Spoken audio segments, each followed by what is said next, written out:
a scam story with a twist after a call to United Airlines ended up in the hands of a scammer. Dan Smoker says it all started when a big summer vacation to Europe was canceled due to engine issues, and he called United directly to try and rebook 6 tickets. I was on with one person for a bit and kind of explained the situation.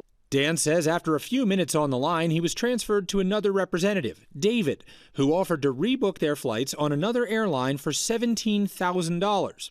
He says at the end of the more than 3-hour phone call, this new reservation didn't go through, and that big charge was still on his credit card. He sent a whole email afterwards that described the refund. They were able to rebook on another flight, but when the refund still didn't process weeks later, Dan reached out to United. At that point, I still didn't realize that it was a scam.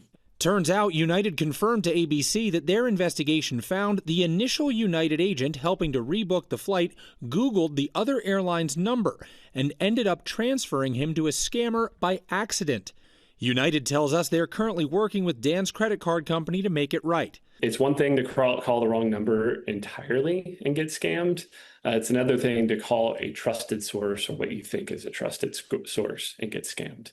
The FTC warning that scammers post fake customer service numbers for airlines online in order to deceive customers. Scammers will place paid advertisements and try to trick people into thinking that that's the real contact information for a business. With scams so prolific these days, it's easy to see how Americans continue to lose a lot of money to imposter scams.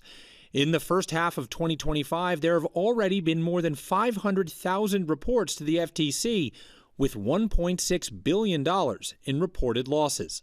We know that that's only the tip of the iceberg because not everyone reports when they encounter a fraud. They're becoming more and more sophisticated, and we all have to be extra cautious.